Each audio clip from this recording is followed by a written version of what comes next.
The pitch-black night, the car's headlights sliced through the darkness and lit up a lifeless body lying on the side of the remote mountain road. The husband and wife froze in their seats, goosebumps rising across their skin. Terrified but concerned, they stopped the car and stepped out. They had no idea that something monstrous was watching their every move from the dense shadows of the jungle. As they approached the corpse, their blood ran cold.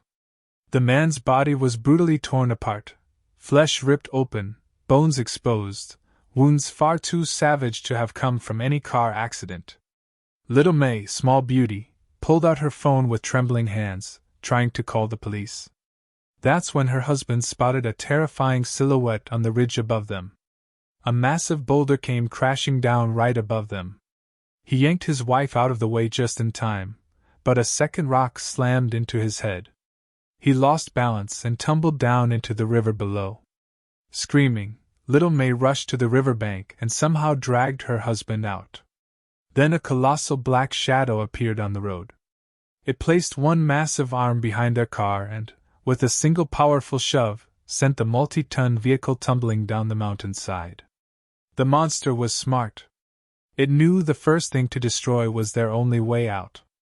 Now its eyes were locked on Strong Brother, Kanga, and Little May. When the couple returned to the road hoping to find help, the creature was right behind them.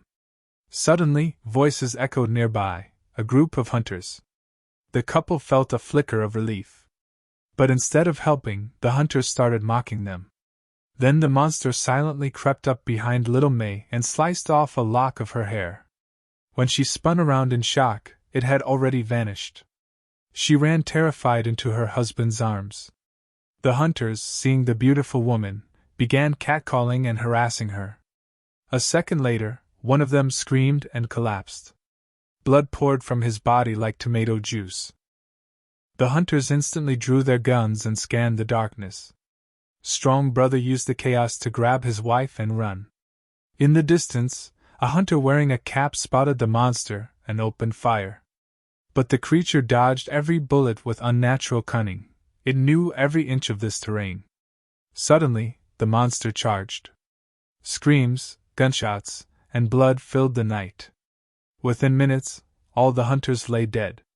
Little May, worried about her husband, doubled back and found him unconscious. As she bent down to help him, a small axe thudded into the ground near her feet. Then the monster finally revealed itself. Terrified, Little May fled into the jungle.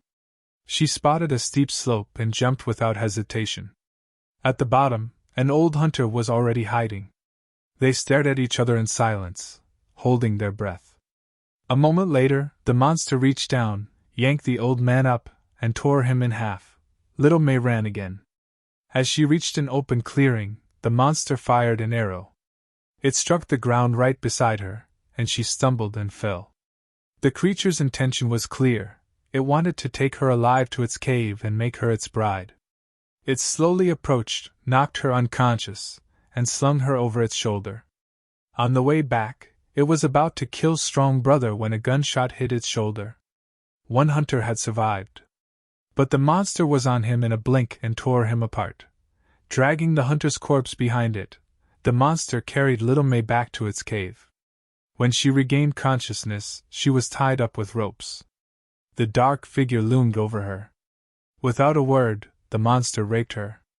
Little May cried silently, powerless to resist.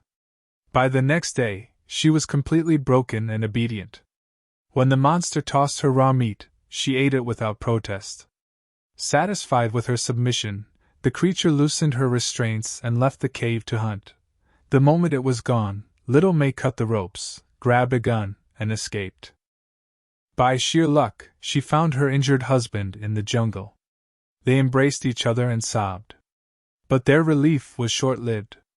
A terrifying roar echoed through the trees. Strong Brother told his wife to run ahead while he stayed behind to face the monster. The difference in strength was overwhelming. The creature easily lifted him, but in a desperate move, Strong Brother stabbed a knife deep into both of the monster's arms. The monster howled in pain and dropped him.